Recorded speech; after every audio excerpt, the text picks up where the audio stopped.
Hello viewers, অচ্যুতদার free coaching চ্যানেলে তোমাদের সকলকে স্বাগত জানাই। আজকের ভিডিওতে আলোচনা করব তোমরা যারা নেতাজি সুভাষ ওপেন ইউনিভার্সিটিতে ইউজি বিডিবি কোর্সে সেকেন্ড ইয়ারে পড়ছো, তোমাদের যে এডুকেশন এসিসি পেপারটি রয়েছে, অর্থাৎ এসি বেঙ্গলি 21 বা এসি ইংরেজি 21 বা এসি হিস্ট্রি 21 বা AC pol science 21, AC physical education 21, AC sociology 21 বা এসি এডুকেশন 21, এই পেপারটি মানে reading and reflecting on text skill enhancement কোর্সের এই যে লাস্ট 2024 জুনের যে পরীক্ষার প্রশ্নপত্রটি এসেছিল সেটি নিয়ে আলোচনা করছি তোমাদের সামনে।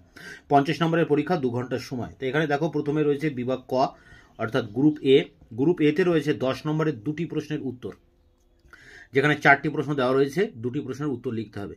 প্রথম যে প্রশ্ন এসছে দেখো, 1, শিক্ষা কর্মজীবন এবং সামাজিক জীবনে সাক্ষরতা বলতে কি বোঝায়? বর্তমান সময়ে কেন কর্মজীবন এবং সাক্ষরতা এত গুরুত্বপূর্ণ? পরেরটি দেখো 2, প্রাথমিক স্তরের শিক্ষার্থীদের ভালো পড়ার দক্ষতার বিষয়ে বিকাশে সহায়তা করার বিভিন্ন উপাদানগুলি কি কি? 6 এবং 4, প্রাথমিক স্তরের শিক্ষার্থীদের ভালো পড়ার দক্ষতা বিকাশে সহায়তা করার বিভিন্ন উপায়গুলি কি?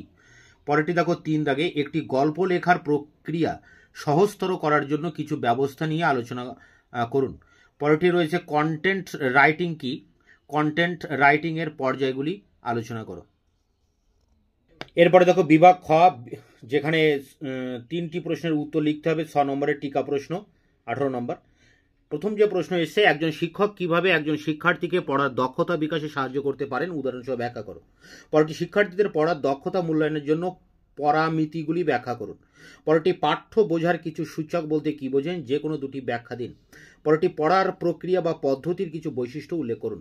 পরেরটি সৃজনশীল প্রতিক্রিয়া ও সমালোচনামূলক প্রতিক্রিয়ার মধ্যে পার্থক্য লিখুন। পরেরটি উল্লেখিত সারফেস মেকানিক্সের পরিপ্রেক্ষিতে একটি প্রক্রিয়া লেখা বোঝানো বলতে আপনার ধারণাটি ব্যাখ্যা করুন। এরপরে দেখো বিভাগ গ, যেখানে যে কোনো 4টি প্রশ্নের উত্তর লিখতে হবে। 3 নম্বরের প্রশ্ন এখানে দেখো রয়েছে। প্রথম প্রশ্ন, ই ব্রেল সম্পর্কে একটি সংক্ষিপ্ত টিকা লেখো। মেটাকগনিশন বলতে কি বোঝো? পরেরটি জীবন বৃত্তান্ত লেখার মৌলিক বৈশিষ্ট্যগুলি লিখুন। পরেরটি দেখো 14 দাগে এসে, প্রতিটি শ্রোতার জন্য প্রতিটি বিভাগের অধীনে চরিত্রায়ন করা হয়, যেমন আপনার ক্লাসের সঙ্গী, আপনার ছাত্রছাত্রী, আপনার শিক্ষক, এগুলি যে কোনো একটি সম্পর্কে ধারণা দিন। পরেরটি কিভাবে গ্রাফিক্স ব্যবহার করতে হয় তার উপর উইকি এডুকেটারের তৈরি করা কিছু পয়েন্ট উল্লেখ করুন। পরেরটি ছবির বর্ণনা কিভাবে করতে হয়। পরেরটি কিভাবে একজন শিক্ষক তাকে বা তার ছাত্রদের একটি ধারণা প্রসারিত করতে গাইড করেন। পরেরটি দ্রুত লেখার কিছু সুবিধা লিখুন।